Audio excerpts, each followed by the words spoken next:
Bien, amigos, estamos comentando con Ernesto Gamarra todo el proceso del poder que tenía Vladimiro Montesinos y cómo, de alguna manera, pretendieron involucrarte a ti con Vladimiro Montesinos. Lo cierto es que, digamos, tú fuiste una víctima, mientras los individuos vinculados al montesinismo recibían, pues, maletines llenos de cientos de miles de dólares, ¿no es cierto?, con conocidísimas figuras políticas y delincuentes de saco y corbata, porque vamos a hablar claro. A ti se te involucra y se te condena durante casi 4 años, 2 de ellos no pudiste ver a tu familia, dicho sea de paso, por, digamos, haber recibido $3.000 de un señor Luis Venero. De un señor Luis Venero para colaborar con la campaña de tu esposa, que tenía la intención de candidatear a la municipalidad de Miraflores, ¿no es cierto? Fuiste, en cierta forma, una víctima de todo este proceso, de todo este sistema. Sí, y añadirte una cosa importante. Este Luis Venero era hermano de Alberto Venero, o es hermano de Alberto Venero, pero él era miembro del Comité Textil de la Sociedad Nacional de Industrias, creo que era el vicepresidente. Un empresario que estaba colaborando. De tal manera que era un empresario que tenía su situación, su posición. Y curiosamente, yo en ese momento había estado viendo el tema de la importación de la ropa usada. Ya. No sé si tú recuerdas que... Claro, por supuesto, que involucraron a la familia de Fujimori, claro. No me refiero a la donación, sino importaban ropa usada de diferentes partes del mundo y la vendían en competencia desleal con los fabricantes de ropa, de confeccionistas peruanos. Correcto. Entonces, yo había estado viendo ese tema, de tal manera que no me sorprendía que un tipo, miembro de la Sociedad Nacional de Industrias, metido en el Comité Textil, quisiera colaborar en la campaña. Porque además en Miraflores había una tienda dedicada a la venta de ropa usada, que era una competencia desleal totalmente con el confeccionista, porque vendía pues la ropa en centavos, ¿no? Ahora, quizá, digamos, ya hablando objetivamente, tu única falta podría haber sido, digamos, no lo sé, no haber formalizado o declarado, digamos, esa donación. Claro, lo que pasa es que el movimiento que existía en ese momento electoral municipal era Salvemos Miraflores, y la gente sabía que esa plata se había utilizado en 3 o 4 avisos en unas radios. No, y además era práctica común, digamos, en esos años en que no había tampoco mucha supervisión de los fondos de los partidos políticos y los políticos. No había, además, de recibir, digamos, una colaboración de empresarios o de personas que querían de alguna manera apoyar en efectivo o con especies a un determinado candidato o un partido político. Además, Ricardo, como tú sabes, en épocas electorales, hay mucha gente que se aprovecha y los costos de los avisos en radio, en televisión, el tema incluso los paneles, te cuestan una fortuna. $3.000 en una campaña electoral es una gota de agua en el océano. Alcanzó, creo que para pasar 3 o 4 avisos en una radio y comprar un panel que te costaba $600 o $500 y ponerlo en una de las calles. De tal manera que no era una cosa significativa.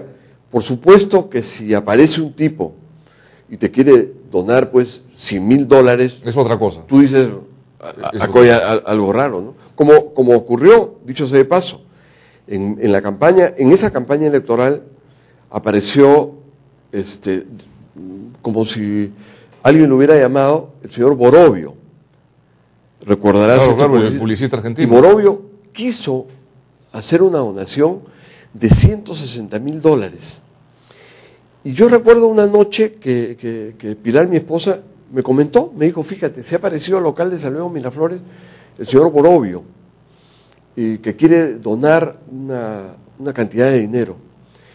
Entonces dije, oye, pero si Borovio está vinculado a Montesinos, ¿cómo van a aceptar ustedes una donación? Te querían comprar. Claro, querían meterse, ¿no? De tal manera que ese era el significado. Finalmente, ¿cuál fue, digamos, tu situación? ¿Cuál es tu situación, digamos, judicial, legal, finiquitado todo este proceso? Terminada. Totalmente terminada. Correcto. Así es. ¿Te arrepientes de algo? Sí, claro. me puedo arrepentir de la confianza depositada en un amigo, porque tú sabes que la persona que a mí me invitó era un amigo al que yo veía con bastante frecuencia,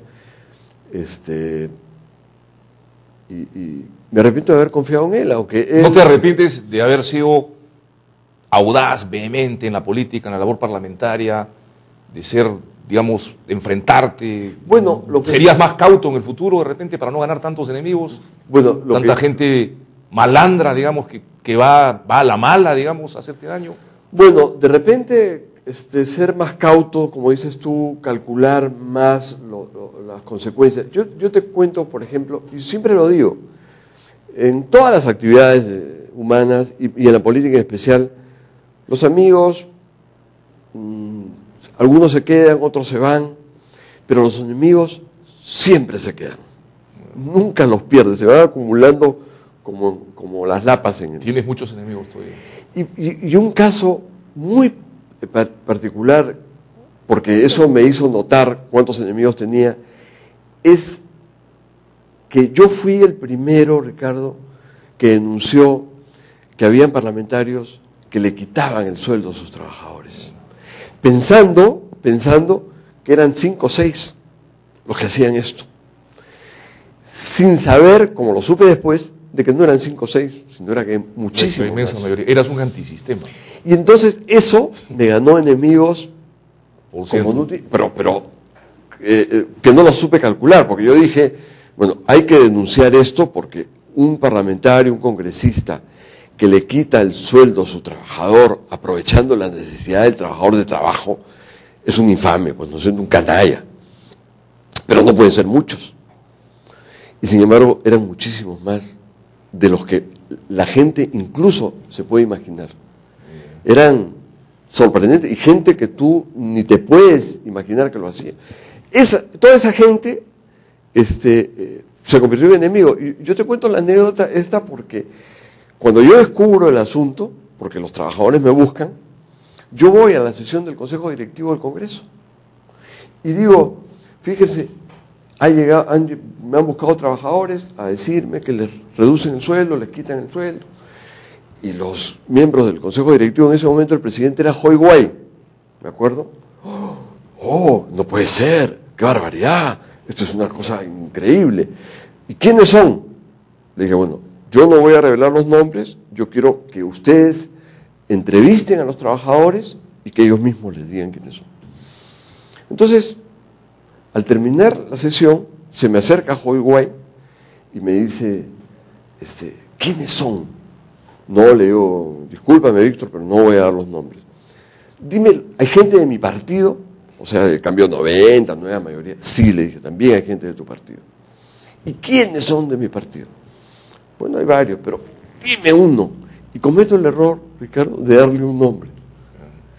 Le doy el nombre, me dijo, y toda la gente supuestamente indignada, a ver, decían, el oficial mayor que averigüe, que investigue.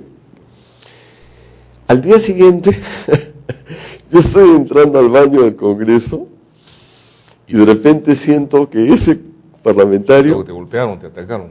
Me dice, no, esa vez no. Después fue que me agredieron físicamente. Agredieron físicamente, sí. Me acuerdo.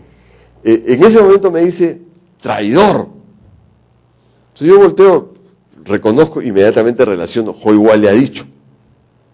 Yo le digo, traidor, ¿por qué? ¿Acaso yo le quito el sueldo de mis trabajadores? No, pero ¿cómo es posible que entre nosotros los estemos denunciando? Le dije, yo no te estoy denunciando, yo he puesto en conocimiento a la mesa directiva para que investigue. Yo no te he denunciado, pero si hay que denunciarte, te denuncio. Bueno, al mes siguiente, también en circunstancias que yo entraba al baño, fui agredido físicamente por un congresista también de los que le quitaba el sueldo, Salvavides, a los trabajadores. De tal manera que esos enemigos fueron pues hasta el día de hoy, ¿no? Hasta el día de hoy.